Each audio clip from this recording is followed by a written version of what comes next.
Let's take a further look at this developing story, and joining live from Rome is a legal practitioner and former second vice president of the Nigeria Bar Association, Mr. Monday Obani. I want to thank you so much indeed for joining us on the news at 10. What is your reaction to this latest development in the fight against corruption, of course, and the Executive Order 6 by Mr. President Muhammadu Buhari, which appears to have boosted to a large extent the court judgment back in it?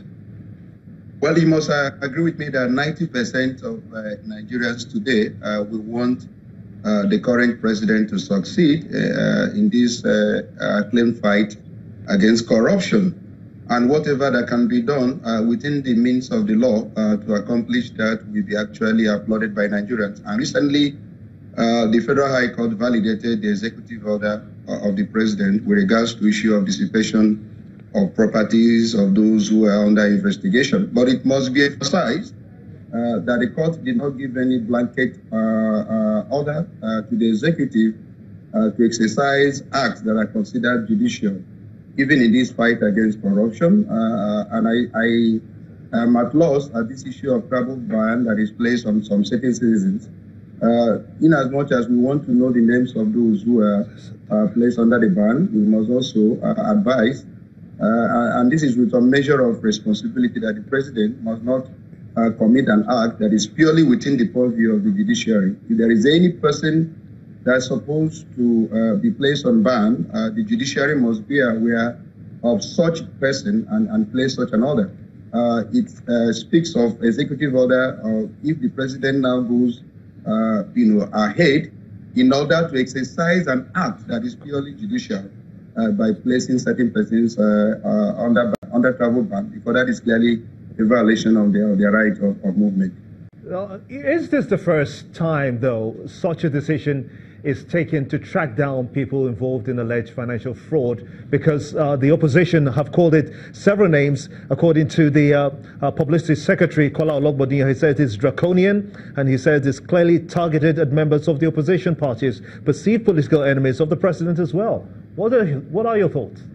Yeah, honestly, under civilian democracy, I'm not aware of any such order by the executive without the input of the judiciary. That can only happen under military dictatorship, where the constitution has actually been abolished. But under democracy, you must exercise acts that are purely within the law. Now, if the executive has any power to exercise, it's purely executive order that he has to carry out. If there is any power that is given to judicial arm of government, that is the issue of punishment. Of course, that has to be done within the purview of the law. So I am clearly at a loss with this travel ban that the executive arm of government has exercised without recourse to judiciary. To me, it looks like a usurpation of the judicial function. Mr. Obani, second guess, if you will, and tell us what persons affected by this ban are likely to be doing right now. What should they do? If they may seek my legal advice, it's very important we put the executive order that has been validated by the court in proper perspective. Now, in validating that order, it is a general validation. There was no specific derogation of any fundamental human right of an individual that was challenged in that order, in that particular court action. Now that there has been a likely violation of the right of an individual, I will advise any person whose name has actually been included to actually proceed to the court in order now to ask the court to determine whether the executive order as validated by the court can be used as a derogation of a fundamental human right of a citizen under the 1999 Constitution as amended. I mean, it is now going to be a specific test, because what was validated by the court was a general application of the executive order. But in specific reference to violation of the right, like this travel ban that the president has actually placed on citizens, somebody now can go to court and say, look, does the president have such a right? Under the executive order, can any person's right be derogated by that law? Is there a law enacted by the Act of National Assembly, or is there an executive order, whether it is proper for that order can be used to actually violate or derogate the right of a citizen as enshrined in the Constitution? No, timing clearly is of paramount importance at times like this. But could you inform us about this decision happening at a time like this, when we have just gone through primaries? Do you have an answer to that? I don't. Well, I don't want to guess because, of course, it is subject to several interpretations already. The opposition party has fired the first salvo, according to them. This is clearly targeted at them. I mean, any person can give it any interpretation. The president may have meant well.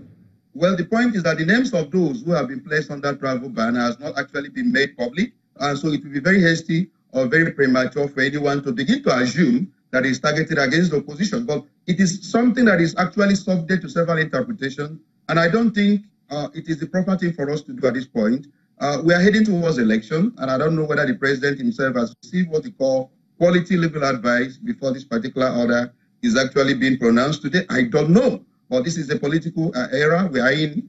And of course, whatever action somebody takes at this point in time will be subject to several interpretations. So I don't know whether it is the right thing at this point in time. But I must emphasize as a lawyer, as somebody who is very objective, and of course the president knows that I was one of those that supported the enthronement of this current government. And I am going to do anything that is humanly possible for them to succeed. But they must try as much as possible to seek for. I must come in here just before you lose your trail of thoughts. What then happens to people who have looted funds in the country?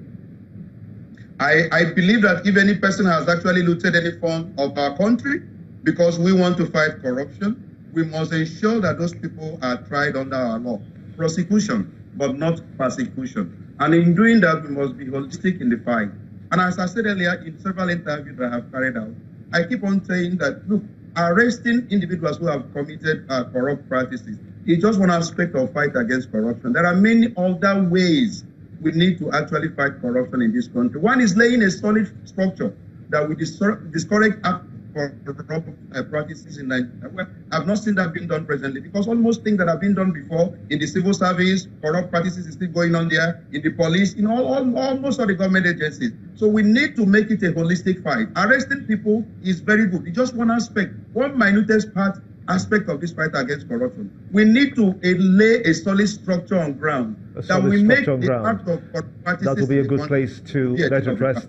I must indeed thank you, a legal practitioner and former second vice president of the Nigeria Bar Association, Mr. Monday Obani. Thank you so much indeed for talking to us here on the News at 10.